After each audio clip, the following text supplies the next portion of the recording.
और ईरान पर हमला ट्रंप के लिए रणनीतिक और कूटनीतिक मोर्चे पर गलती साबित हो रहा है। ट्रंप अपने ही बिछाई गई बिसात में उलझ गए, लेकिन यह युद्ध के असर का वो हिस्सा है जो आशंका पर आधारित है, जबकि ईरान का एक दावा बता रहा है कि ट्रंप के युद्ध छेड़ने के फैसले ने पूरी अमेरिकी सेना और उनकी रिसर्च टीम के लिए संकट पैदा कर दिया है। खबर यह है कि अमेरिका के कई सीक्रेट और घातक हथियार ईरान में गिरे तो सही, लेकिन उनमें विस्फोट नहीं हुआ और अब ईरान उन्हें हासिल कर चुका है। लेकिन इससे होगा क्या? आपके दिमाग में एक सवाल आ रहा होगा कि क्या अमेरिका के खिलाफ ईरान उनका इस्तेमाल कर लेगा? नहीं, बात इससे आगे की है। आइए आपको इस रिपोर्ट में दिखाता हूं। ईरान के कब्जे में मिसाइल, आर्सेनल लैब पहुंची फाइल। ये जानकारी अमेरिका के लिए वो सबसे बुरा सपना है जिसमें अमेरिकी हथियार निर्माण के फॉर्मूले पर सेंध लग चुकी। दावा ईरान का है कि उनके हाथों में अमेरिका का ऐसा खजाना लग गया है जो भविष्य के युद्ध का भूगोल और विज्ञान बदल देगा। जो हथियार ईरान को तबाह करने के लिए दागे गए थे, अब वही हथियार ईरान को अजय बनाने वाले। दक्षिणी प्रांत हरमोज गान में IRGC की इमाम सज्जाद कोर ने एक महा ऑपरेशन चलाया, जिसमें उन्हें 15 से ज्यादा अनएक्सप्लोडेड अमेरिकी मिसाइलें मिलने का दावा है। और ये कोई आम रॉकेट नहीं थे, बल्कि ये GBU और BLU सीरीज की वो एडवांस क्रूज मिसाइलें और ड्रोन्स थे जो अपने टारगेट को भस्म करने के लिए डिजाइन किए गए थे।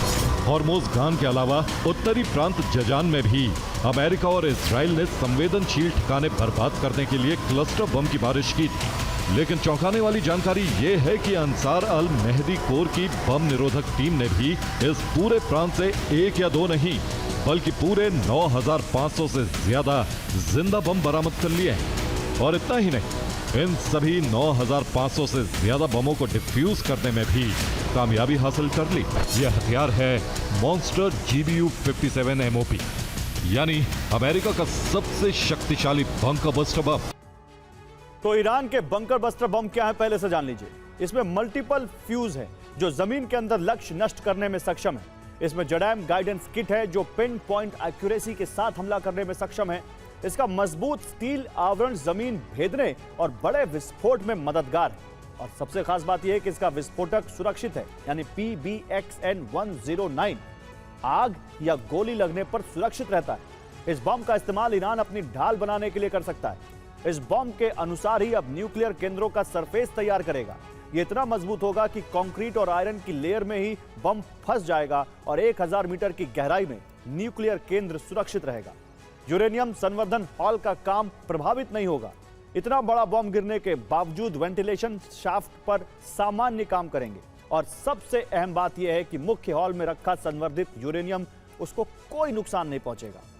रिवर्स इंजीनियरिंग फॉर्मूला, ईरान लेगा घातक बदला। ईरान ये जान जाएगा कि GBU 57 बंकर बस्टर कितनी गहराई तक धंस सकता है, कितनी तरह की धातुओं को काटकर अंदर विस्फोट कर सकता है। इसलिए न्यूक्लियर ठिकानों का डिफेंस मैकेनिज्म भी उसी आधार पर मजबूत कर लेगा। इसके अलावा ईरान खुद इस तकनीक का इस्तेमाल कर बंकर बस्टर बम भी बना लेगा, जिससे मिडिल ईस्ट में अमेरिकी और इजराइल के अंडरग्राउंड बेस तबाह किए जाएंगे। दरअसल ईरान गुप्त रक्षा करार के तहत चीन से HQ-16 मिसाइल बैटरियां हासिल करता है। चीन HQ-17A मिसाइल बैटरियां भी सप्लाई करता है। ईरान खुद ड्रोन बनाता है, लेकिन उसके कंपोनेंट्स चीन से हासिल करता है। कुछ रेडी टू यूज आत्मघाती ड्रोन भी ईरान को मिलते हैं। हाइपरसोनिक मिसाइल तकनीक भी चीन से ही ईरान ने हासिल की है और इन मिसाइलों के लिए केमिकल चीन ही सप्लाई करता है। इनके अलावा इलेक्ट्रॉनिक वॉरफेयर और रडार सिस्टम भी ईरान हासिल करता है। इसके बदले में ईरान चीन को ऑयल देता है।